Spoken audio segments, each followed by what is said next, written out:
Hello दोस्तों, अस्सलाम वालेकुम। उम्मीद करता हूँ कि आप सब खैरियत से होंगे। दोस्तों, आज का जो हमारा लेक्चर है इट्स रिलेटेड टू QSO कानून शहादत ऑर्डर 1984। टॉपिक हमारा है fact in issue versus relevant fact. बड़ा थोड़ा कंफ्यूजिंग टॉपिक है, इन दोनों में फ़र्क क्या है आज हम उसको देखेंगे। मगर उससे पहले दोस्तों, अगर आपसे पूछा जाए कि किन फैक्ट्स से रिलेटेड एविडेंसेस दिए जाते हैं तो what shall be your answer.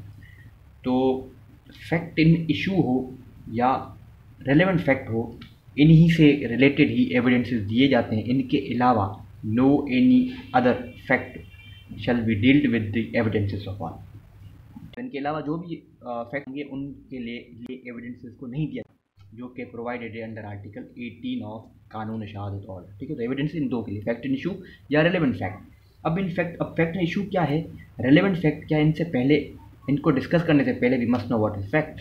Fact क्या होता है? अब फैक्ट क्या होता है भाई? एनीथिंग, कोई भी ऐसी चीज़, ऐसी हालत किसी चीज़ की जो कि हम समझ सकते हों bye are senses.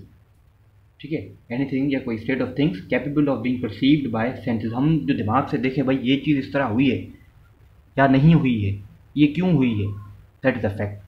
For example भाई, एक जगह है जहाँ पर मर्डर हुआ है, वहाँ पर एक स्टेप डेगर पड़ा हो, खून से भरा हुआ हो, तो आप उसको देखकर क्या समझोगे? अब वहाँ उस डेगर को जो कि खून से भरा हुआ है उसको देखकर आपके दिमाग में क्या आएगा? That is a fact. ठीक है, और फिर से अब वहाँ पर एक और बॉडी भी पड़ी हो जो कि खून से लथपथ हो, तो उसको देखकर आपके दिमाग में क्या आएगा?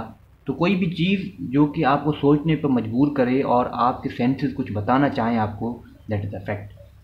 अब देखते हैं रेस्ट ऑफ द थिंग्स। दोस्तों, अब जो सबसे पहले वो फैक्ट इशू को हम देखते हैं, उसके बाद ही रिलेवेंट फैक्ट वो आसान हो जाएगा। फैक्ट इशू क्या होता है भाई?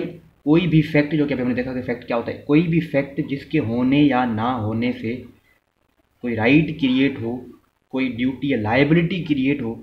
अब वो राइट क्रिएट होता है या नहीं क्रिएट होता, उसका आंसर येस हो यानी असर्ट किया जाए या उसको डिनाई किया जाए, that is fact in issue. Fact in issue at the same time, same place और उसी डेट पर होते हैं जिन पर ये क्रिएट होते हैं। ठीक है, रिलेवेंट फैक्ट में ऐसा नहीं होता। मगर इससे पहले इसको देख लेते हैं फैक्ट इशू। एक एग्जाम्पल के थ्रू देखते हैं कि ए कमिटेड मर्डर ऑफ बी। अब यहाँ पर फैक्ट इशू है ये, ठीक है, कि ए ने कमिट किया क्या? मर्डर बी का। एग्जिस्टेंस किस चीज़ की है? मर्डर की। ठीक है, नेचर क्या है भाई? नेचर ये है कि डेथ हुई है किसी बंदे की।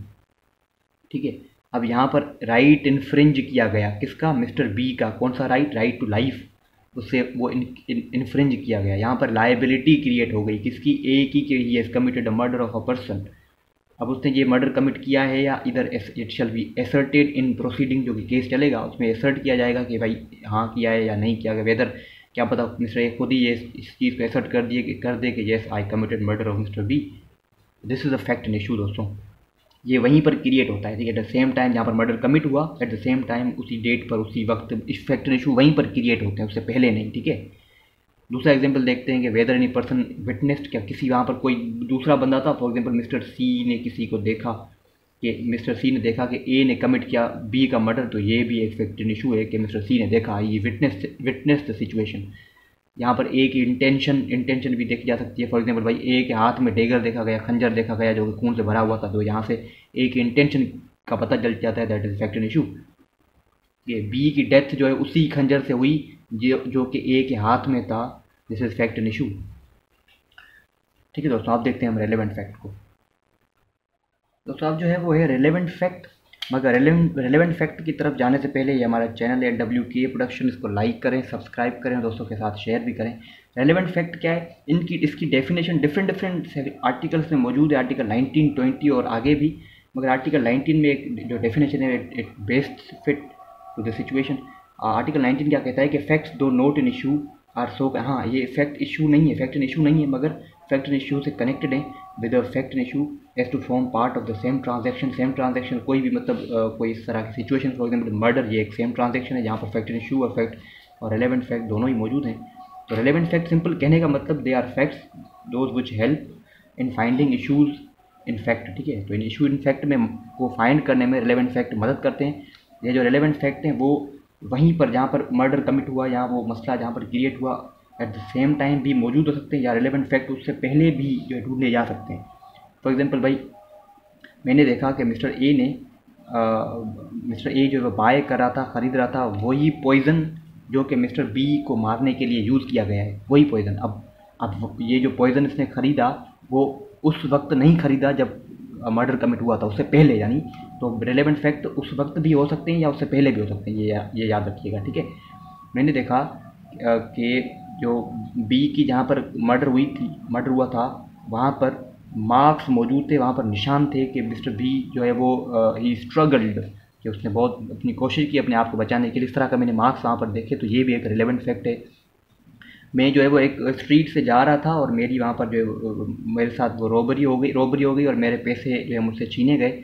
और उससे पहले ये हुआ था कि मैंने अपने पैसे दिखाए थे मिस्टर सी को, तो शायद मिस्टर सी ने वो कमिट किया हो क्या, रॉबरी, ठीक है। तो दोस्तों इस तरह के होते हैं रिलेवेंट फैक्ट जो है वो फैक्ट इन इशू को फाइंड करने में मदद करते हैं, and they are quite connected with facts in issue, but they are not fact in issue, rather they are relevant facts, ठीक है दोस्तों। तो यहाँ पर हमारा टॉपिक खत्म होता है। खुदा हाफ़िज़।